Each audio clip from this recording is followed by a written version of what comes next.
Buongiorno amici di QDP News e bentornati. Oggi ci occuperemo in questa puntata di una novità che è stata introdotta col decreto sicurezza. Parliamo infatti dell'occupazione arbitraria di immobili destinati a domicilio altrui ed è l'articolo 634 bis di nuovo conio, appunto.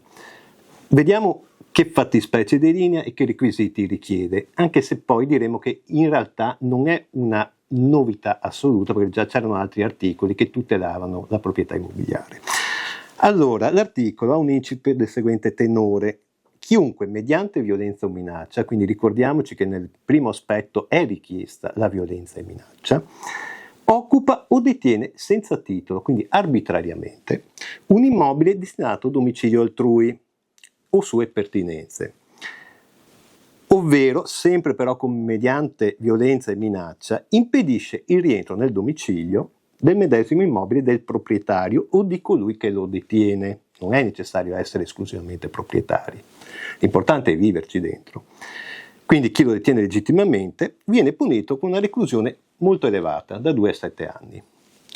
Dopo torneremo su questo aspetto, perché una prima critica è stata: si tende a dare una pena elevata con la speranza che non accada mai il reato. Vi sono altre ipotesi e per comodità seguo appunto anche il testo dell'articolo. Punite con la stessa pena e si applica a chi? A chi si appropria di un immobile destinato a domicilio altrui o pertinenze con artifici o raggiri, oppure cede ad altri l'immobile occupato. Attenzione, queste ultime ipotesi, artifici, raggiri o cede ad altri, non è richiesta la violenza o la minaccia, perché se ci fosse saremmo nella prima ipotesi. Quindi è un articolo di legge molto articolato, scusate il gioco di parole. Poi c'è un'ipotesi, anche questa è stata parecchio criticata, ma anche logicamente si può intuire perché. Al di fuori dei casi di concorso nel reato, teniamo a mente che il concorso è sia materiale che morale, cioè a volte aumentare il proposito criminale, anche se non si dà una mano a commettere il fatto, è pur sempre concorso. Quindi, al di fuori dei casi di concorso nel reato, chiunque si intromette o coopera nell'occupazione dell'immobile, ovvero riceve, corrisponde denaro o altra utilità per l'occupazione medesima, soggiace sempre alla pena da 2 a 7 anni. L'articolo, proprio perché vorrebbe essere un deterrente, prevede che nel caso in cui chi con violenza ha occupato, impedisce il rientro con artifici e raggiri, poi collabora all'accertamento dei fatti, questo è il testo, e ottemperi però, questo è l'importante, volontariamente all'ordine di rilascio, ok? Questo comportamento costituisce una causa di non punibilità. Quindi non si viene puniti, non si subisce il processo. Però chiaramente il vantaggio è che nell'immediato l'immobile viene rilasciato e questo non ha prezzo. Il reato è sempre, quasi sempre, a querela della persona offesa, tranne nei casi in cui sia commesso nei confronti, e questa è una aggravante che ritorna spessissimo negli ultimi tempi, viene sempre introdotta dal legislatore, la persona sia incapace per età o per infermità. Voi pensate un 80enne o anche un 40enne in sedia a rotelle che ha difficoltà a muoversi, una persona sottoposta all'amministrazione di sostegno, chiaramente sono persone che hanno bisogno di una maggior tutela. Come dicevo prima, c'erano già degli articoli del codice penale introdotti anche un po' gradatamente, quali 633, 633 bis e 634, infatti quello che abbiamo commentato è il 634 bis, che sono invasioni di terreni o edifici, invasioni di terreni o edifici per pericolo alla salute pubblica, incolumità pubblica, in questo caso ricordate i rave party, introdotto un paio d'anni fa da questo governo, poi la turbativa violenta e il possesso di cose immobili. Quindi la tutela dei beni immobili in un certo senso era già presente nel codice, anche se a più riprese introdotta. Allora, la vera novità sta sì in questo articolo che è molto dettagliato, ma soprattutto fa pandan con l'articolo una novella nel codice di procedura penale, che è l'articolo 321 bis, che riguarda il 321 è il sequestro preventivo.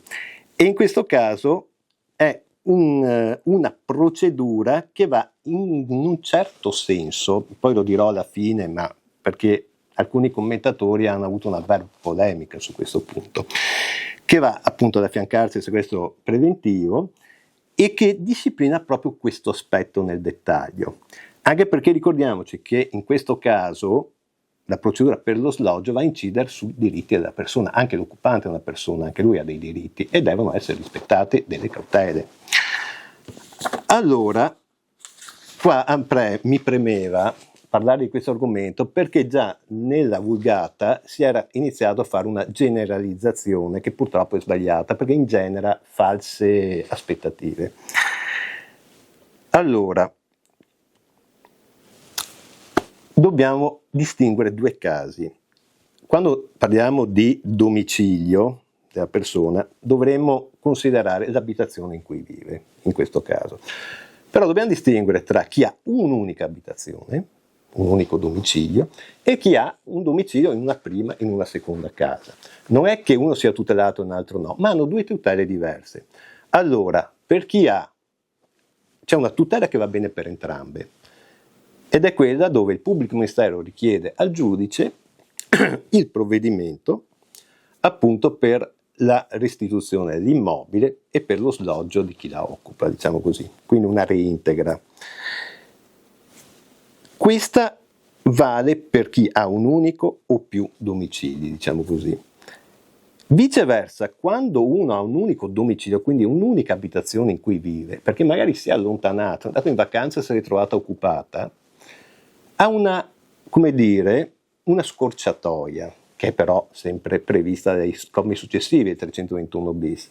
Cioè, una volta che si reca dalla polizia giudiziaria, effettua la querela ed è l'unico domicilio, la polizia deve immediatamente verificare che effettivamente sia l'unico domicilio, che sia occupato arbitrariamente da persona, quindi senza alcun titolo.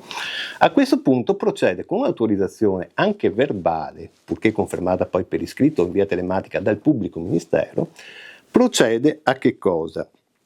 Procede a, usiamo questo termine, mutuato un po' anche dal civile, a fare sloggiare l'occupante. Cosa vuol dire questo? Questo vuol dire che se l'occupante oppone violenza, resistenza, non si fa trovare, la polizia procede e libera l'immobile e si fa rientro il legittimo soggetto che lo occupava in precedenza, però titolato. Allora, quindi, attenzione, non è che si può andare, se uno ha due case, dai carabinieri ottenere la procedura d'urgenza. Si farà quella tradizionale, si farà la querela, il pubblico ministero chiederà al giudice e si procederà per le vie, diciamo, ordinarie. Mentre sarà, quando vi è un unico domicilio per la persona, cioè la casa in cui vive, ci sarà la cosiddetta procedura accelerata che avviene con l'intervento della polizia giudiziaria, che però non è che si limita a buttare fuori l'occupante, passatemi il termine molto terra-terra, dovrà nelle 48 ore procedere a comunicare al pubblico ministero quanto ha effettuato, il pubblico ministero nelle 48 ore successive comunicherà al giudice quanto è avvenuto e il giudice nei 10 giorni dovrà, diciamo, convalidare tutta la procedura. Vi è un vulnus però, perché qualcuno giustamente tra i primi commentatori ha sollevato la questione: se nei 10 giorni il giudice non dovesse convalidare tutta la procedura, che succede? Succede che quel provvedimento di rilascio decade, al che alcuni si sono chiesti se a quel punto bisogna intraprendere la procedura civilistica, non potendo ripercorrere quella penalistica. Questo lo si vedrà con le prime applicazioni. Un altro elemento che tengo a sottolineare, perché già sentendo così il chiacchiericcio, qualcuno intende che ha dato in locazione l'immobile. Una volta scaduto il termine, oppure perché non c'è più il pagamento, basti intimare verbalmente agli occupanti di uscire. Se non escono, magari anche con qualche, non dico violenza o minaccia, ma il fatto che non se ne vadano, qualcuno pensa di andare dai carabinieri a attivare questa procedura. No, non è così, perché in quel caso dovremo attivare la procedura civilistica di sfratto. Poi, semmai, qualche commentatore si è sbilanciato a dire questo, quando l'ufficiale giudiziario va a intimare lo sloggio, se vi è resistenza, se vi è violenza o minaccia, allora in quel caso potrebbe attivarsi questa procedura con la polizia giudiziaria. Perché prima dicevo, in sé non è una grossa novità, o meglio, la novità sta nell'aver disciplinato portando per manina gli operatori. Perché già prima, e sono delle sentenze del 2005-2006, avevano specificato che il pubblico ministero poteva sequestrare, fare il sequestro preventivo dell'immobile, e proprio come organo che disponeva del sequestro disporre anche lo sloggio della gente. E la stessa polizia giudiziaria, ai sensi dell'articolo 55 del codice di procedura penale, avendo tra gli obblighi quello di far sì che il reato non venga portato a conseguenze ulteriori, perché voi pensate l'occupazione un giorno, di 100 giorni, di un anno, magari la rovina dell'immobile per incuria, fa sì che il reato abbia delle conseguenze sempre maggiori danni. E quindi qualcuno ha detto sì, qualche commentatore, dopo magari con qualche risvolto un po' anche critico o astioso, ha detto ma non serviva perché già prima c'era la tutela. Il problema è che prima veniva apprestata con molta difficoltà. Adesso, essendoci una procedura ad hoc, si spera che venga applicata, oppure la punizione da 2 a 7 anni sia un deterrente sufficiente a far sì che questo non avvenga. Chiaramente il legislatore, e concludo, si è anche reso conto di un altro aspetto, che certe occupazioni, pensiamo a occupazioni nelle grandi città da parte non di un singolo ma di certe entità, ad esempio i centri sociali, perché sono stati fatti appunto, sono intervenute delle sentenze in questi aspetti. Il fatto di non riuscire a rientrare nel possesso degli immobili dopo 10 anni di attività giudiziaria ha fatto sì che ci fossero già recentemente intervenute delle condanne nei confronti del Ministero dell'Interno per i danni subiti dalla proprietà. Quindi spero di essere stato chiaro, aver stabilito qualche punto in maniera anche semplice, ma giusto per correggere un po' quella che è la vulgata all'uscita di questa novità legislativa. Alla prossima, amici!